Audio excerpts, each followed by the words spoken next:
The story begins at the London School of Economics, where a promising student named Jai Krian was pursuing his PhD. His life was going on safely amidst books and figures. But then a scene appears on the TV screen which shakes the entire world.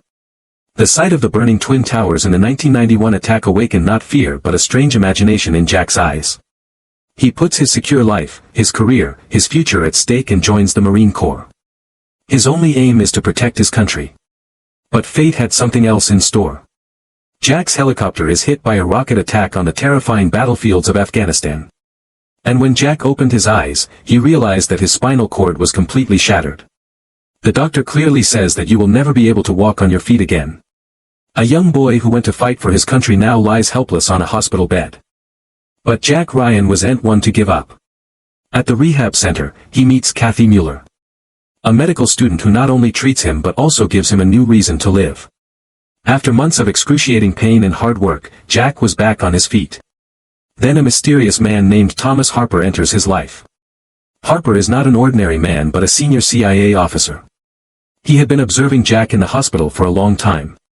He had recognized Jack's mind, his analytical power and his unwavering determination. Harper makes Jack an offer he can't refuse. He tells Jack that you can no longer fight with a gun on the border. But your mind is still more dangerous than any weapon, and we need you as an analyst who can identify enemies hidden within Wall Street. With this, 10 years pass and now Jack was working as a successful financial analyst on Wall Street. From the outside, he appears to be a typical corporate officer.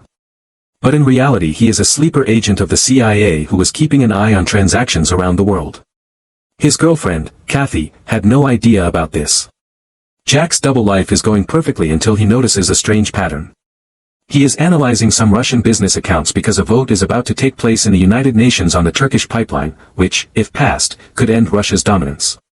Currently, the Russian delegate at the UN headquarters feared that if this pipeline was approved, Russia would become bankrupt.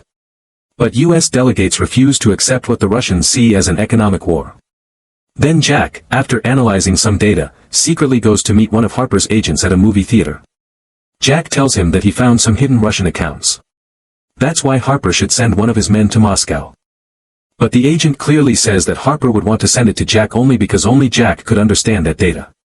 At home, Kathy is looking for Jack but can't find him anywhere. While checking Jack's wallet, she finds the movie ticket that Jack used to meet the agent the previous night.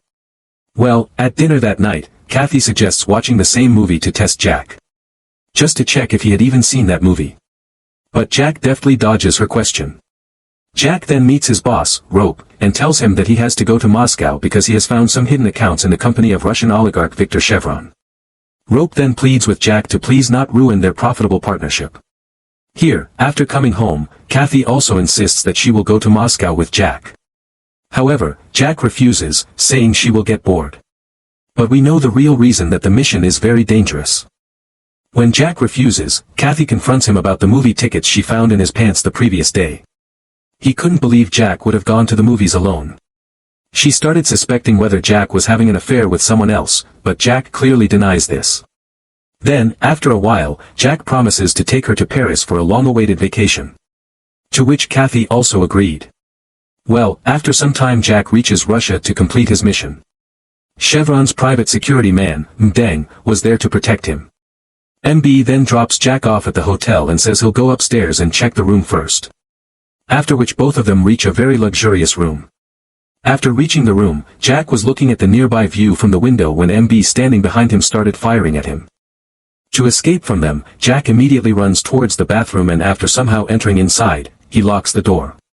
But MB broke the door and came inside and started looking for Jack.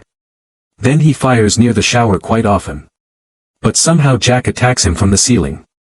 MB was also trying to kill her by strangulating her. But Jack frees himself and throws him into the bathroom and uses all his strength to hold the big man underwater and finishes his game after holding MB's face in the water-filled bathroom.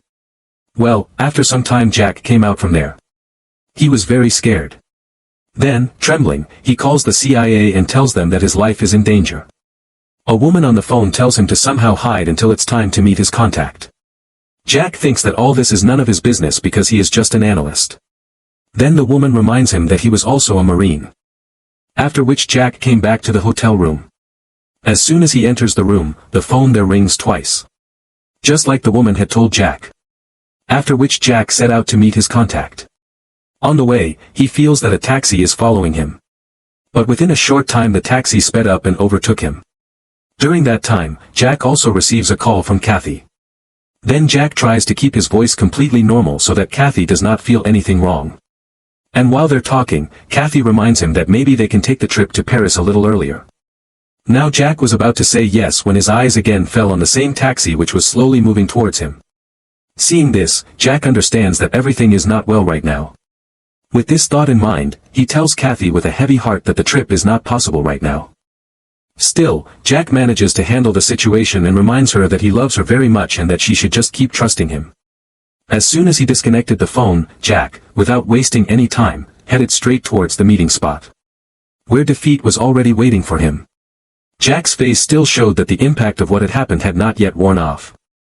Then when Harper meets Jack, he tells him that it is better to live later than to die in the middle, and then slowly taking the conversation forward, he asks what exactly happened. Then Jack, regaining his composure, begins to explain the whole story. Jack explains that he found some Chevron accounts where a huge amount of US dollars is hidden, which is slowly circulating in the market and eroding the value of the dollar. Adding to this, he feels that all this could be Russia's plan to destroy America's economy, in which first there will be a terrorist attack inside the US and after that the dollar will collapse. And if this happens, Russia will easily manage itself because of its oil reserves, while America will lag behind. That's why Jack suspects that such a large sell-off may have been pre-programmed and stored in Chevron's system, and if he gets access to it, he will be able to extract all the details related to the attack. Even while telling all this, Jack feels a burden on his mind because this was the first time he had taken a man's life and this had shaken him from within. Harper then explains this and consoles him, saying that everything will be fine with time, and before leaving, he hands Jack a gun. Harper says he's no longer just an analyst but officially part of the operation. Then Jack came back to his apartment to calm down a bit. Upon inspecting the apartment, he discovered that the CIA had cleaned everything up and removed all traces. Even then, Jack sat inside trying to gather his scattered thoughts. Meanwhile, he sends a short message to Kathy to lighten his mood. As soon as Kathy's reply came, a slight relief came on his face. Now the next morning Jack again reaches the Chevron Group building with his normal routine, where Chevron's assistant brought him inside explaining the security rules. Meanwhile, Jack asks about his key card, but he is told that for now he will have to live with someone everywhere. Shortly after, he reached Chevron's personal office, where Chevron meets her like a normal person, and as soon as the conversation starts, Chevron asks about the first night. Jack then tells in a tired voice that it was a long night but he somehow survived. Then the conversation progresses and Jack tells that he has come for the audit because he has found some hidden accounts. But Chevron simply stops the conversation by saying that there is nothing hidden here. Just everything is kept secure. Then things get even more complicated for Jack, when Chevron tells him that it has already sold all the companies associated with the accounts he discovered. Which clearly meant that neither the audit made any sense nor did Jack come this far. After some thought, Jack manages to make amends and offers to take Chevron out to dinner, to which Chevron also agreed. Chevron tells Jack that he will pick him up from the hotel himself because Moscow is very dangerous, and during the conversation, Chevron tells Jack that his driver MB has suddenly disappeared somewhere. Hearing this, Jack was shocked because just the previous night he had killed MB with his own hands. But in response, Jack apologizes with a slight smile. During that time, Chevron asks whether Jack's wife will also come for dinner, because he heard that she had reached the hotel. Hearing this, Jack was a little shocked as to how she knew about all this. Jack then says that for now, Kath is his girlfriend and he will ask her if she wants to come. And as he left, Jack realized he was being followed by one of Chevron's men. Jack remained calm and entered the moving crowd, and as soon as he got the chance, he boarded a converted CIA van and left the place, in which Harper was already sitting. On their way, Jack tells Harper that Chevron has sold all its assets. Knowing this, Harper feels it's a setback, but they still need the algorithm that can dump all the money on one command. Jack then tells Harper about his dinner plans with Chevron and suggests that the CIA use Chevron's keycard to break into his office and steal all the files. But the only problem was that which files exactly should be found. Only Jack had this information. Then understanding this, Jack realizes that this work is not possible without him. After all that talk, Jack returned to his apartment, where Kathy was already waiting for him. She tells Jack that she has gone through a lot of trouble to reach him, But now all that means nothing because he just wants to know the truth. And by now, Kathy had also found Jack's gun. Therefore she understands that something is definitely wrong. She then requests Jack to tell her the truth, and Jack finally tells her that he is in the CIA. Hearing this, Kathy felt a little relieved because till now she was thinking that Jack was having an affair with someone else. With this, the story reaches a Russian Orthodox church in Michigan, where a man named Alexander had come with his parents. During that time, a priest was keeping an eye on him inside the church. Anyway, after coming home from church, Alexander and his parents quickly go through some files. Actually, Alexander is the one who was supposed to attack the US. And then when Alexander went out for a walk, he saw that the same priest who was keeping an eye on him inside the church was following him in a car. Then, seeing the opportunity, Alexander stopped his car, and as soon as he went near him, he attacked his neck in a moment, due to which the man died on the spot. But when Alexander checked his ID, he was shocked because he was not a priest but an FBI agent. Meanwhile, Kathy learns about Jack's mission and his dinner plans with everyone. Jack didn't want her to get involved in all this. That's why he talks about sending her home and cites her safety. Kathy then reminds her that if she had known about Jack's work earlier, she would still be here. During that time both of them wanted to talk alone for a while. But Harper refuses to let them do so because these were high security matters that Kathy shouldn't have known about in the first place. He also reminds them that the danger is still not over. After which he explains the plan to them. Jack must break into the office next to Chevron's head of security, Limoff, and plug a device into a socket so he can hack his computer. Meanwhile, Kathy will have to be kept busy at Chevron's table for about 10 minutes. Jack then refuses to do so. But Kathy agrees without fear.